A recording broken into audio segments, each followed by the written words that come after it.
Talk to him now. AT, Andre. Come on, Dre. Yep. Trippin with Let's Go. Woo! Trippin with Theobold. What's your name? Theo so bold. Yeah. Driggity. Let's go. Trippin with Theobold. Trippin. What are we doing? Trippin with Theobold. Come on, Dre.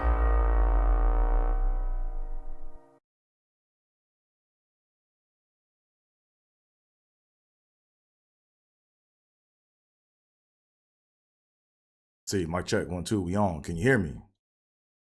Hello out there. Remember back in the Charlie Brown Christmas special? And Charlie Brown. Okay, let me stop messing around, man. Hey, y'all, welcome to the 96th episode of Trippin with Theobold. I'm your host, Andre Theobold, and welcome to the show. Glad you could tune in. Very special edition episode.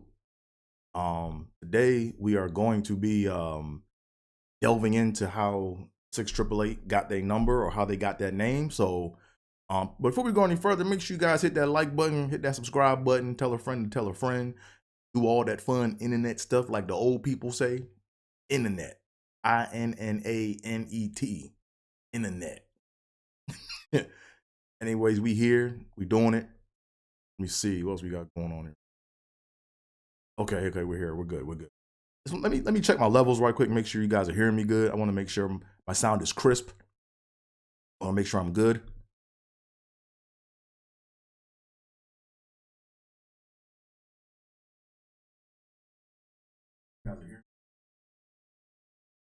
Okay, I think we're good. I think we're good. Came out kind of weird. But we here, we live, we doing it. We are doing it. So yeah. 96th episode, Trippin with Theobold. So here we go. We're gonna get right into it. Today's episode is tied to number 96 of the Buffalo Bills, gridiron legend, Mr. Leon Seals. Let me pull this up first. All these, here we go. Almost got it. There we go. One day I'm gonna get this thing perfect to where it's seamless. But right now it's do-it-yourself productions, you know? So we doing the best we can. We doing what we do. So today's episode is tied to number 96, Leon Seals, Buffalo Bills. Big defensive end. Know he made a couple runs with the Bills in the Super Bowl. I think he played from Super Bowl 25 through 26 or 25 and 20. I don't think he was there for Super Bowl 27. I could be wrong, but I'm positive. Leon Seals only played with the Bills from Super Bowls 25 and 26. So, little side note, little caveat here. So when I was a youngin', my folks went out somewhere.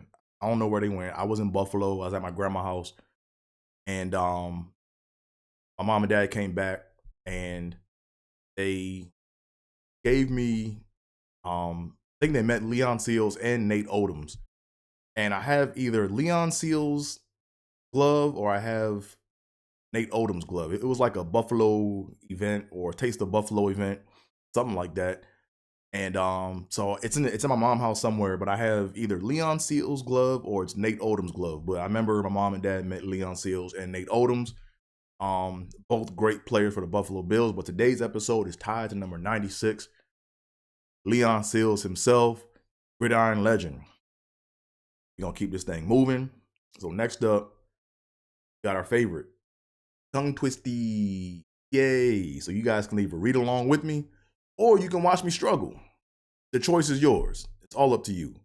Here we go, tongue twisty. So today's episode, since today is the 15th of man, I'm all over the place. Since today is the 15th of September, we're doing tongue twisties that start with the letter O. All right, so like I said, you can read along with me or you can watch me struggle. Here we go.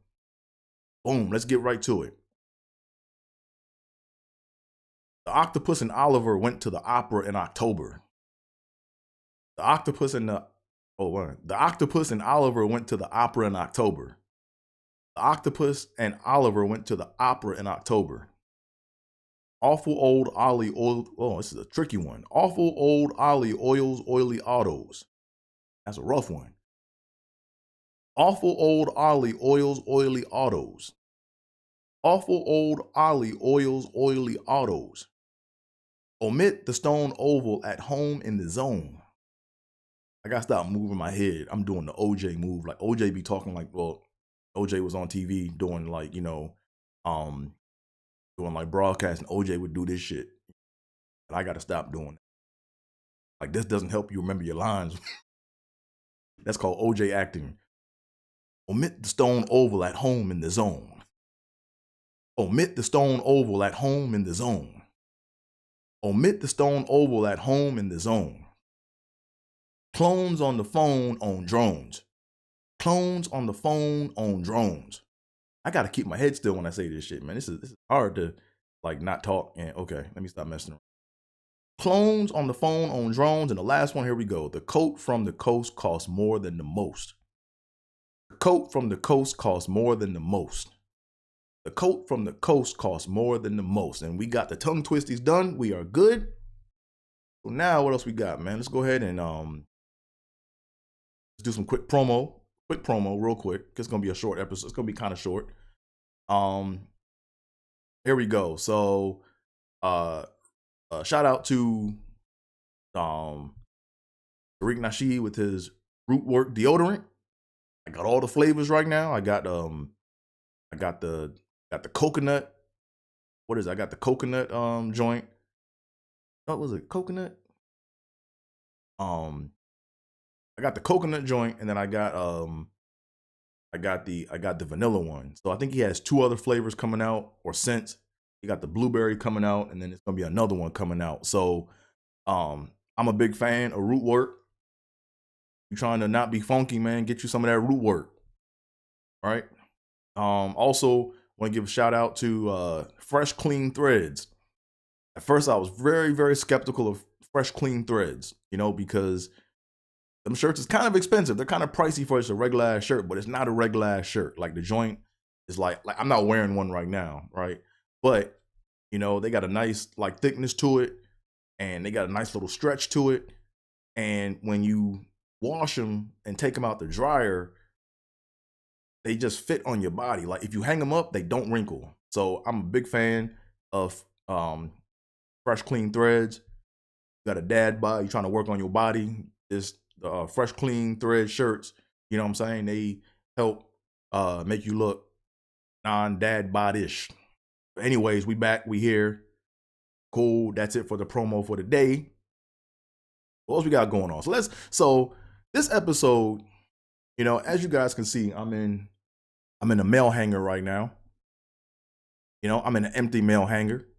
Shout out to the 6888, the beautiful women of the 6888, man, for their services during World War II. There was a huge backlog of mail that didn't get to the soldiers, and they went over there, and in record time they got the mail divvied up, and they solved the mail issue, got the mail back out to the soldiers. And low mail, no morale. Or no, sorry, low mail, low morale, right? Like you got to think, if you're overseas fighting, and you're trying to communicate with a loved one, either in the war or back home, can't communicate with them. It's like, why are we out here? You know what I'm saying? Like, yeah, you fighting for your country, but you also fighting for your family, I forgot what episode it was, man. I don't know why this just struck a chord with me right now, but it was an episode. No, it wasn't an episode. It was a movie. I think the movie is called Valentine's Day. And there was a scene in that movie where basically this younger guy goes to an older guy to get advice on like love and stuff, and the old dude was kind of at the center of attention because he was like the go-to guy, right? Like everybody was going to him to get love advice, and it was a crazy scene where he was trying to make an example of himself to say, hey, look, love is tough, love is hard, you know what I'm saying? But when you find you the right one, what happens is, you just make it work. And that's how I was able to make my marriage last for so many years, And right when he said it, I forgot the exact lines, but right when he said it, like his wife just left the room, and he was like, "Isn't that right, babe? Babe, babe." She was in the other room, like, crying and sobbing or whatever. And she was like, "I didn't hear back from you because I didn't think you were coming back. So the mailman and I got it on." And you saw his heart just drop. And then the movie, he was like, "You know what? I can't get mad at her. It's love, tough love." You know what I'm saying? So, anywho, that was like a weird tangent, but basically, you got to think, what if you had soldiers over there fighting and they didn't get their letters home back in time, and their wife thought either they were gone or they moved on or ran away, right? When the milkman came through, the milkman may have dropped off some milk. I didn't like how that sounded. That was kind of weird. Okay, whatever. But you get the point. You know what I'm saying? Mail is very important. Mail and communication is very important, is what I should say. You know what I'm saying? So today's episode, I want to focus on, how the 688 got their number, right? Because a few episodes ago, I said, you know what? I said, moving forward, anytime an episode ends in a 6 or an 8, I'm gonna have it be more of a 688 centric pod, right? Or a 688 centric live. And what I wanted to do was I have a lot of questions, right? So I'm using this as a platform to, reach out there to other people to, help uncover questions that people may have about the 688. Like me, I have a whole lot of questions, right? So I will say this. Today, I set out, the main objective for today's episode was to find out how the 688 got their number. Here's some of the questions. Please, man, sorry about that. But I wanted to find out how the 688 got their number. How did they get their unit designation number, right? Because, I have questions, was there a 6887th? Was there a 6889th? And if so, were they a battalion? Were they something else? I don't know, right? And then what's another question? Let me just go ahead and run down my questions, and I'm going to tell you what I came up with, right? So I did not get all my questions, and I did not find the answers to all of my questions. Let me put that out there right now. So I got some more research to do, but it's a starting point, right? So I'm going to tell you what I found and what else I need to find. So here we go. First question is, how are military units numbered? Right? So I went online, I went Googling, I went searching, and I tried to look up, the 6880. I tried to look up if there's a 6887th or if there was a 6889th, and I couldn't find anything. Nothing. Like, I was Googling and I couldn't find nothing on that. So I went, and one thing I did, so then I had to then Google, okay, how are military unit numbers defined or assigned, all right? So I got this here. I'm just going to read it off for you. I'm not going to put it up on the screen. But I went on and I just Googled this question. And so it says, how are military units named and numbered, right? So this is what Paul Abroder says. Hope I said his name right. He answered a question in Quora.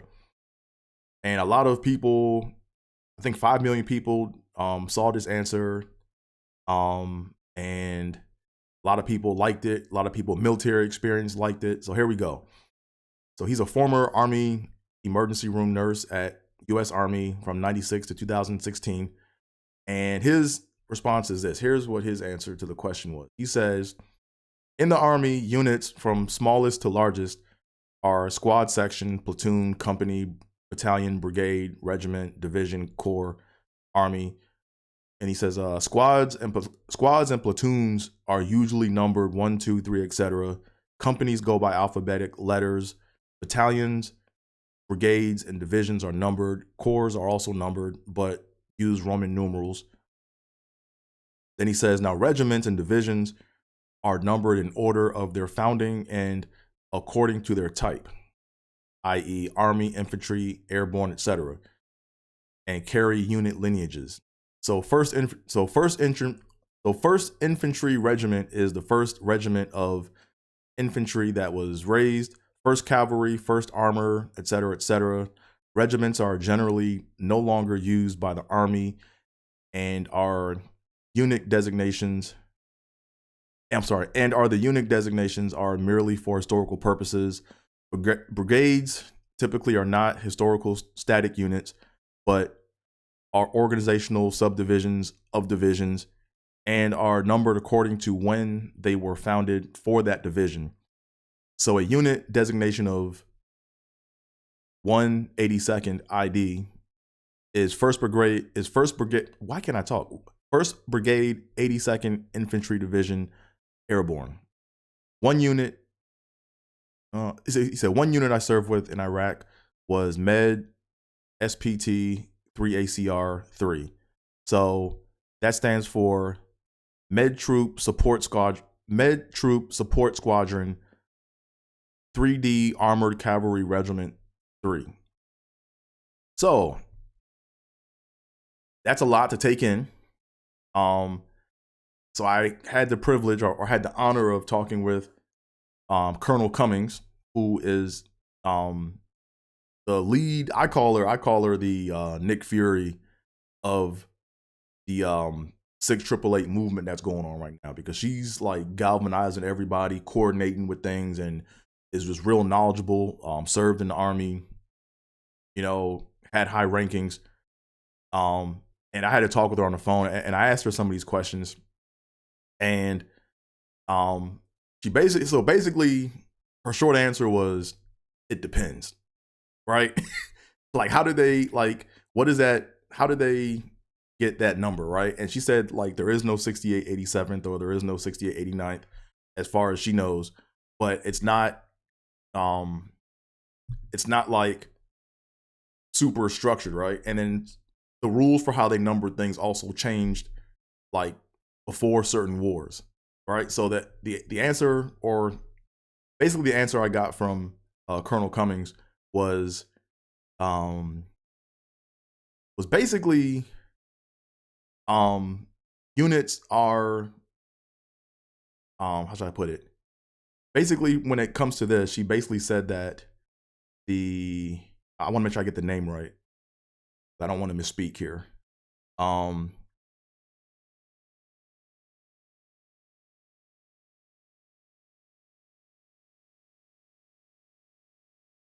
had the notes right here. Okay. That's right. She basically said that it's the heraldry section of the army that basically assigns all these numbers. So from what I gathered from that is, like, the heraldry is like some super secret covert part of the military that goes through, and they have their naming conventions for however they number things, and the way they number things, changed from era to era. So before, like, World War II, some of those, like, numbering conventions changed. My thought process going in was, I thought that, that's like, I thought it was like basic military training. I thought when you went in there, you had to know exactly, you see a number, you see like type next to it, what exactly does that mean and all that, but it's not even like that, So at the end of the day, how things got numbered and assigned, it depends. So one thing I will say before I go further is, you have to understand, like we do know what a battalion is, right? So let me go ahead and do that. So I went on to the Army website, USA Army website, and what I found was this, right? It's basically, let me go ahead and put this up, right? So when you look at Army units, right? Army is Army is broken up into different units or different sizes of soldiers, right? So, for example, you start off with a squad. A squad consists of 6 to 8 soldiers. A platoon is roughly 3 to 4 squads, right? And that's 18 to 50 soldiers. Then there's company or battery or troop, which is 3 to 4 platoons, which is 60 to 200 soldiers. And a battalion is 3 to 5 companies, which is roughly 100 to 1,000 soldiers. A brigade or a regiment is 3 to 5 battalions, which is 2 to 5,000 soldiers. Division is 3 brigades, which is 10 to 15,000 soldiers. A corps is 2 or more divisions, so that's anywhere from 20 to 45,000 soldiers. And a field army is 50,000 plus soldiers. And it says last used was in Desert Storm. So all these things, all these different army units came about during different war times, right? I gotta sneeze again, man. I think I do. Excuse me. So with that being said, in my conversation with Colonel Cummings, another question I had was, are military units only assigned during, are they only assigned during war times? And the answer is no, right? They're assigned whenever they're needed, right? So they're assigned based upon need. So the example she gave was, for example, is right now there's no U.S. war going on right now. Excuse me. Right, there's no U.S. war going on right now, but there's a need for a space force, right? So the military defines things as needed, or as they are needed. So the other question I had too was, like I said, I had a whole lot of questions, So originally what I thought that, there was a 68 87th, but it might have been a platoon, right? Or there was a 68 89th division, right? Or I don't know, right? I just thought that the numbers, and I thought that the numbers weren't specific to just the Army. I thought when you're looking at Marine or the Navy or Air Force, I thought that these numbers are just a number that happened to get assigned for whatever group of people or group of soldiers was needed. But evidently it's not that. There's a whole higher heraldry section of the military that does all that. So that's more research I got to do. I got to look up the Army heraldry and look up what all those things mean. How are they organized?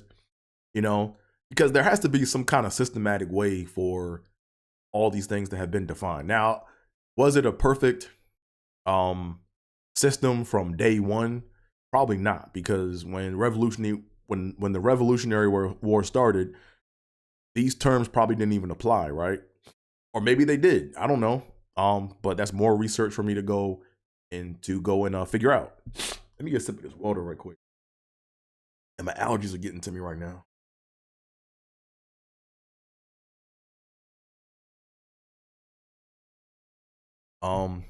So yeah, I was trying to basically find out if there was a systematic way in which the number 6888 got assigned to the postal battalion unit. But it sounds like it's a little more convoluted than that, and I have more research to do, So another question I had was if there are heavy casualties to a unit during a war, does the official name get reduced to what's left? So for example, would a battalion ever get reduced to a platoon, right? And the answer is no. They send in replacements, right? Because the battalion or whatever number size of soldiers they needed for whatever is what was needed, right? So they will fill the demand as long as it's needed. And then once there's no longer a need for that group, they disband the group, right? So that's what happened with the 6888. I think 2 years, I think it was a year after the war ended. I think they were officially I want to say, I don't want to misspeak this, but I think they were officially disbanded in 1946. Got to go back and double check that. I will have notes for that next time. So yeah, so those were the major questions that I had, like, because I was trying to just really find out, you know, um, how these numbers got assigned, you know. And at the end of the day, you know what? Like, thing I thought about recently was, you know, did the women that served in the 688, did they know why they were called 688 or how that number came to be? Or do any soldiers know why their unit designation is what it is, you know? And at the end of the day, it doesn't matter, right? Like, I mean, it matters to make sure that they get the credit for their service, but if they don't perform, there's like no real reason to like remember. I mean, I don't want to, that sounds kind of harsh, right? But it's like, you know, at the end of the day, it's like you make the name, right? That's the point I'm trying to get at. It doesn't, like, at the time you get a name or a number, it might not mean anything to you, or it might be a significance with respect to how they derive that name or number. But at the end of the day, the people behind the name or the number have to make it relevant, you know, and that's what the 6888 women did. They made their name relevant. So shout out to them. Like I said, I don't have all the answers, but I think we're converging to what the answers could be. All right. So got more work to do. Like I said, I want to like really get into like how numbers are like assigned, right? Like, for example, there's another documentary out that I'm gonna watch on History Channel by I think it's narrated by Morgan Freeman, and it's on the 761st Tank Battalion, right? So they served during World War II as well. They were a battalion, but why were they numbered 761, right? So you got 761 and 6888, right? I know there's some logic behind how the numbers got, because me, I'm a numbers guy. You know, I do DraftKings.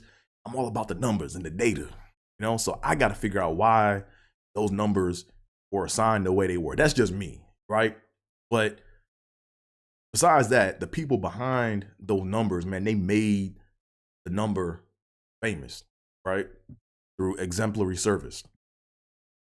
But, you know, like, so if you haven't checked it out, check it out. I'm going to check it out. But I heard great things about the 761st Tank Battalion that a lot of people don't know about. And I think they're next in the queue. I think once the 6888 wave comes to a height, I think then you're going to see a lot of stuff come out about the 761st. Because a lot of people, because the thing, right? A lot of people don't realize that black served his country, you know?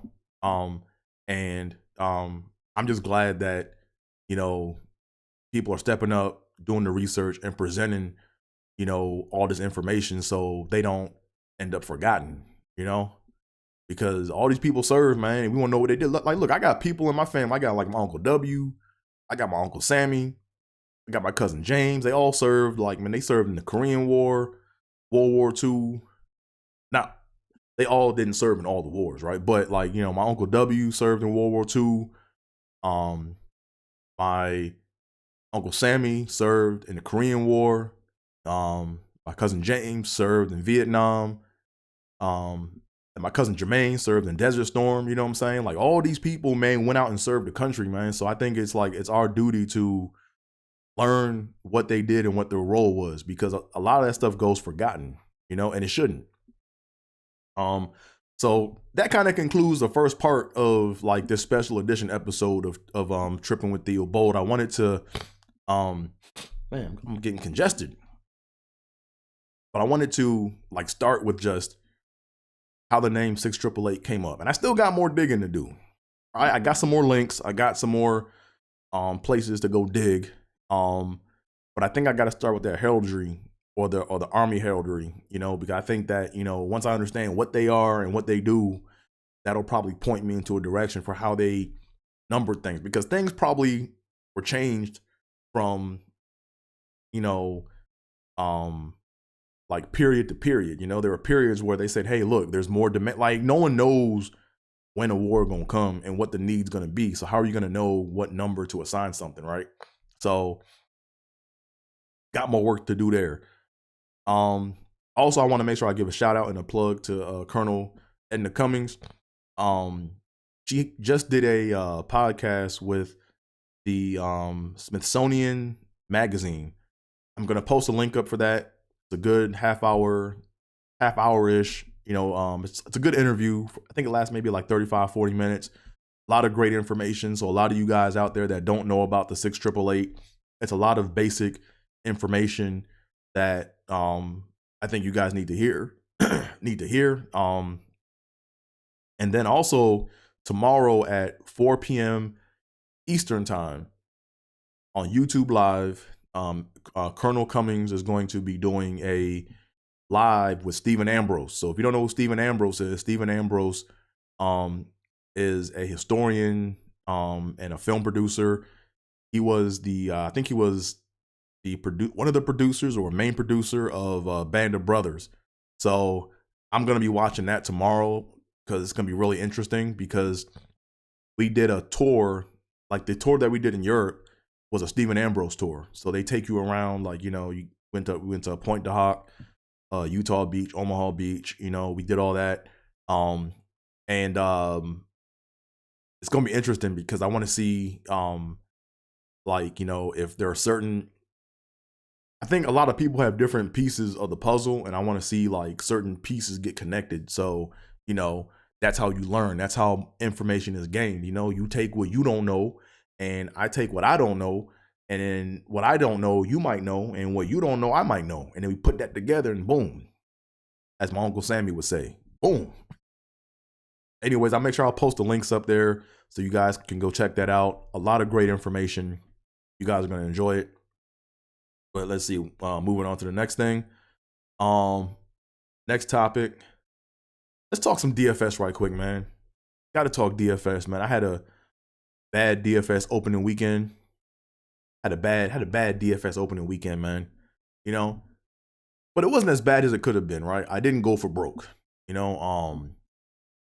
think I may have so last weekend was opening weekend of the NFL, and they did the $5 milli maker, right?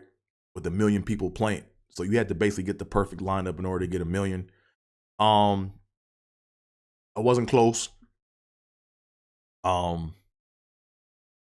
Drake London messed me up. I didn't play any Tua Tagovailoa. I didn't play any. I think I played Tyreek Hill a little bit. But I think the major guys I was really counting on. Who did I pick?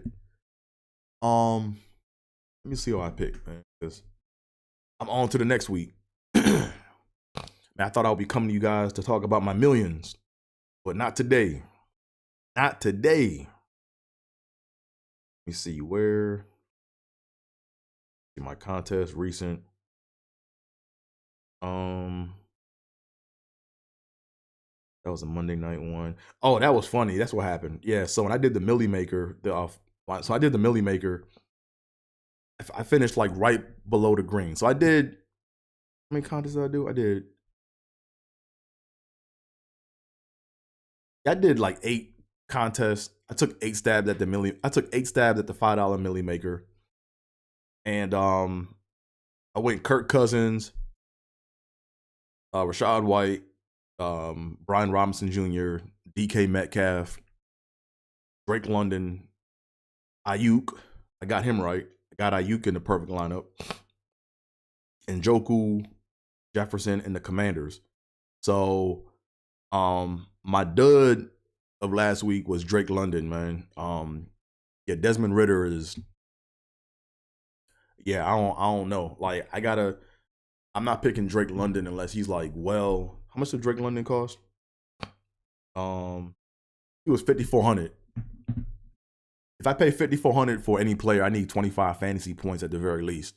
So with that being said, I'm not paying for Drake London until he drops below 5K. And even that might be too much. Well, he's gonna have a game where he goes off, but it is what it is. But nah, man, I had a bad. Like I said, I won. Didn't win any money. Then I did. What else did I do? I did the Monday night joint. Let me see. I'm not gonna show y'all my joint because it's embarrassing. Like, I looked at a report card and got all Fs. Now, but the what did I do? Here we are. Now, on some so on the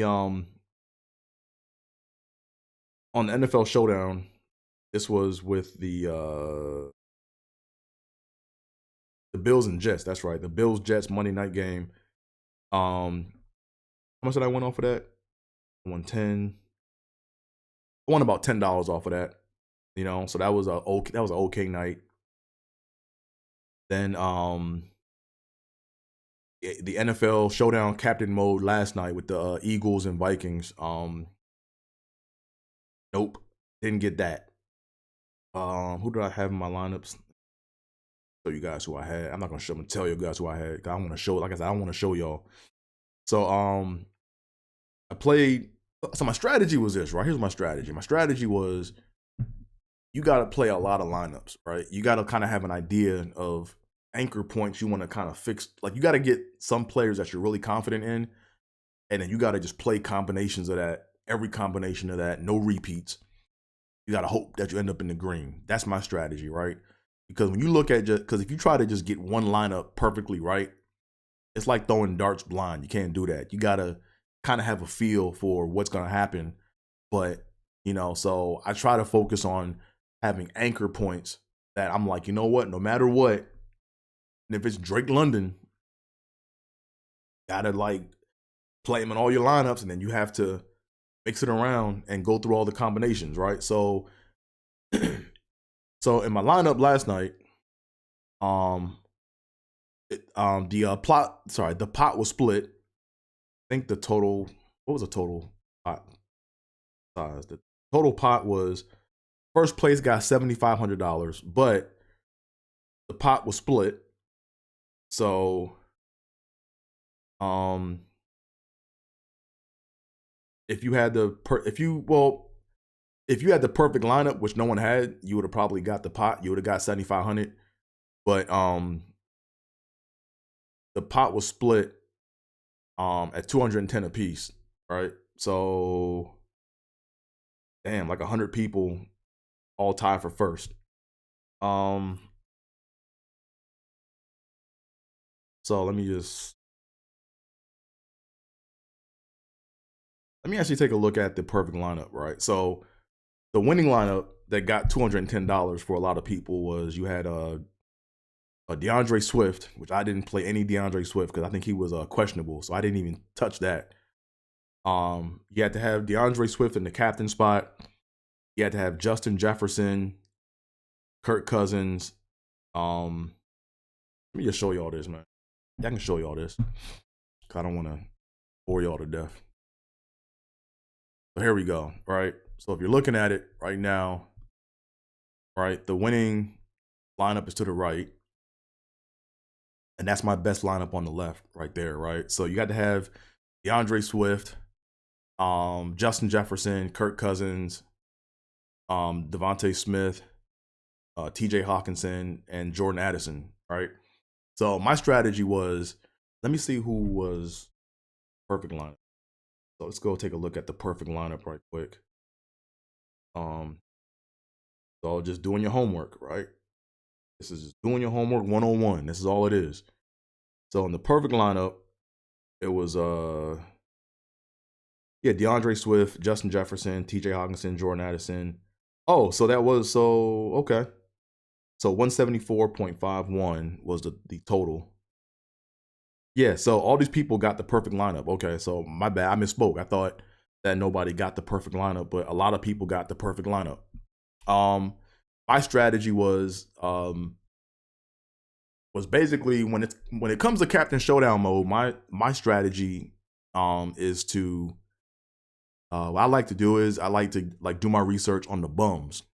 Like, you got to do your research on the golden bums. So what I was hoping for was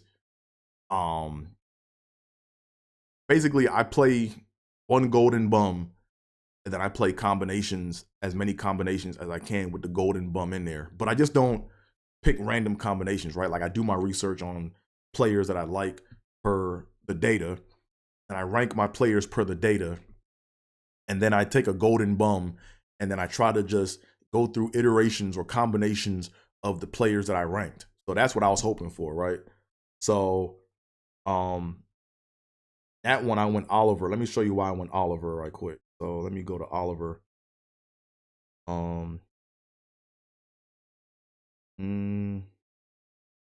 that up.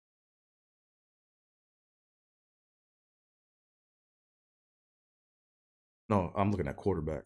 I need to everybody. There we go. So I went with Oliver. He got me 3 points. He didn't put up a goose egg. Yeah, I went Josh Oliver. And here's why I went Josh Oliver, right? Josh Oliver was $800. And I saw the upward trend from week 18 of last year, right? So I saw the upward trend of week 18 from last year. Then the wild card game he was in last year, so he went 0-4-6. So I was thinking, you know what, he might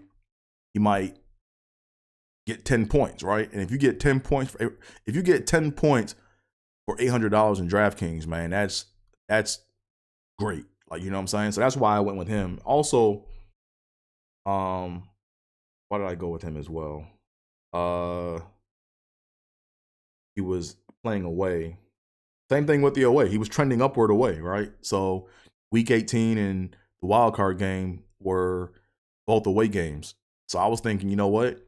If he's trending up in both directions, then I can hope for that. Also, what I was hoping for was that 17, right? If you go back and do your homework, if you look at players, if you look at bums, right? And a bum is anyone that's under $1,000, right? I hate to call them bums, but I mean, they're not a bum. Like, compared to me, they're like great, right? But amongst their peers, they bums, right? So I call them golden bums, whatever.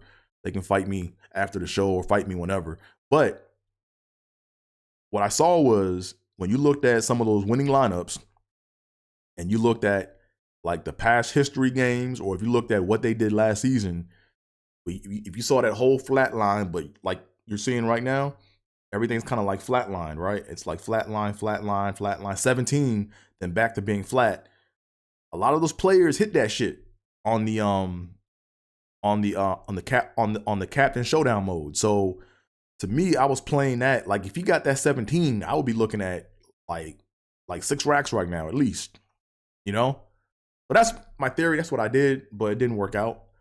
I'm gonna do that again. Like, I actually like my theory. I like my odds because if you look at it, how many points was I behind? I lost by like 35 points. No, I lost by like 30. I lost by less than 30 points. But I think the gotcha was Penny. The gotcha was Rashard Penny, man, because he was high owned. I was like, yo, if he's gonna be that high owned and that cheap, I gotta play it. But that was the gotcha right there, right? Because he was cheap. He was $1,600, and he had a projection of like 46% ownership. I think it was.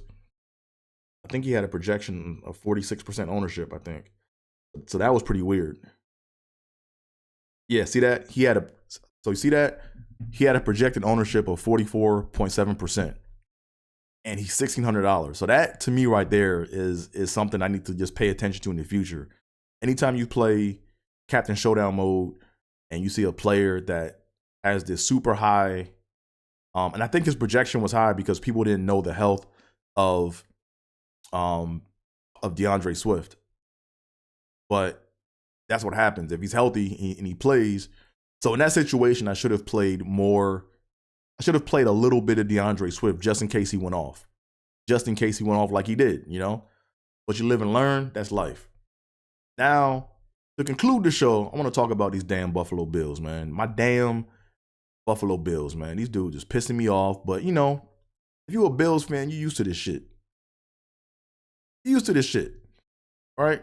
So, here's the thing, man. Bills took the L Monday night. And a lot of the media is getting on Josh Allen and he needs to grow up and all this shit. And he's this and he's that and his window's closing or his window's about shut.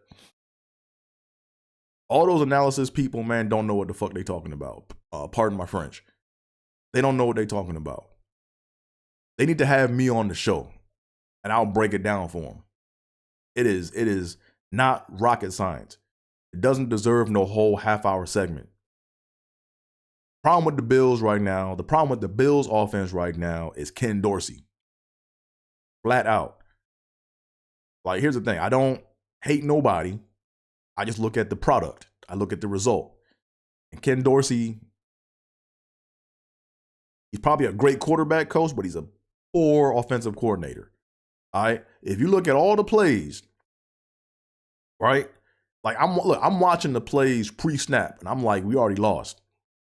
Going into this, we already lost. Right? It's just basic fundamental football. Basic fundamental football. It's easy. Right? Like, when you go empty backfield on 1st and 10, the defense knows what you're going to do. They're going to drop everybody in the coverage. Then they're going to keep a spy on the quarterback. So that way, they're going to force him to throw and make bad throws. So either, look, when you go empty backfield and you just have receivers out there with an empty backfield, with Josh being Josh is going to try to force a throw that he can't make in the double, triple coverage, or he going to run and try to jump over a linebacker, right? So as an offensive coordinator, you need to know this. You have a quarterback that's a gunslinger, that's fearless, that's willing to put his body on the line. So when you line up with an empty backfield on 1st and 10, you're setting your quarterback up for failure. It's a lose-lose, right? The play calling bar is set automatically low. Even if Josh Allen meets the expectation of that low bar, we still gonna lose. So the problem is play calling.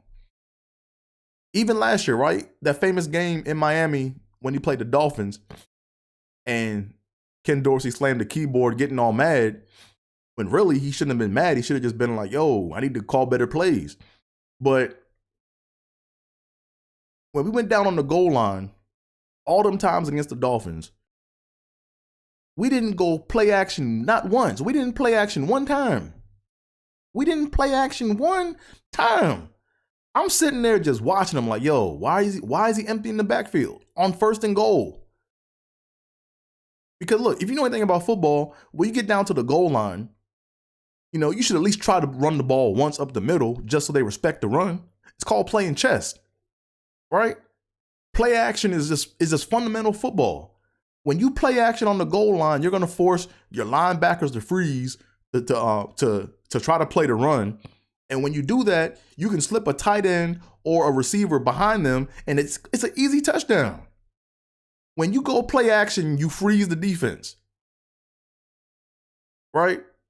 But when you go empty backfield, everyone is just going to play coverage, and now they're going to force you to make a bad play. Saw someone in the comments. Hey, what's up, babe? How you doing? So it's just basic fundamental football. So the problem is not Josh Allen yet. The problem is Ken Dorsey. So this weekend coming up, they better be running that fucking ball, man. They need to run the ball at least 30 times. And when I say run, not Josh Allen, they need to hand the ball off 30 times. You got to use the players you have. You got Latavius Murray, who when he falls forward, he's going to get you 3 yards, right? Then you got Damian Harris, who is a north-south back who can also catch the ball. And then you got James Cook. You need to use all them running backs, man. And when you use the running backs, then it's gonna be light work for Josh to pick teams apart, right? Because you got 2 capable tight ends that can get open, and then defense is gonna have to respect the run a lot more than what they're doing. So right now the problem is Ken Dorsey. And I'm gonna go on a limb right here.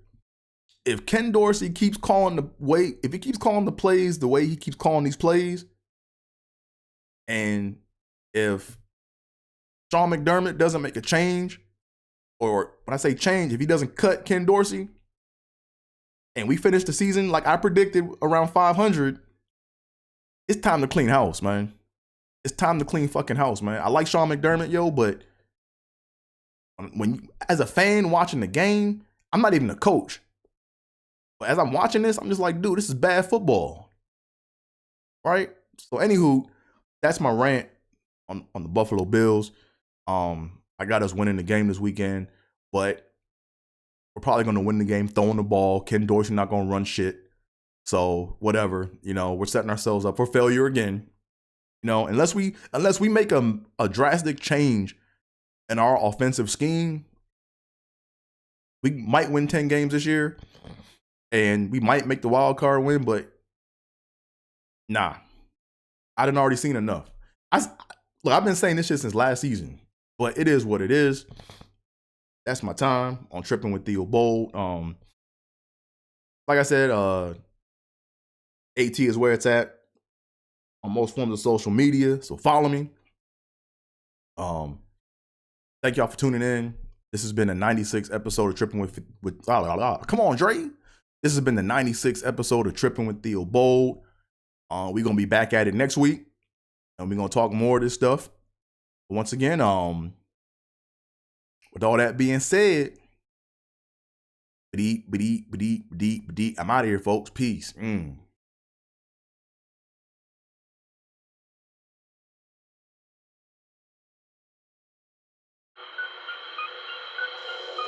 Yep. Trippin with Theobold. Let's go. Caliente. Trippin. Yep. Trippin.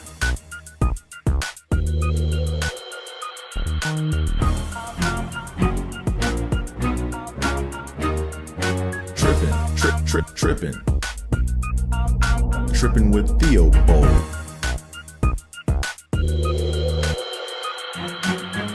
Trippin with Theobold.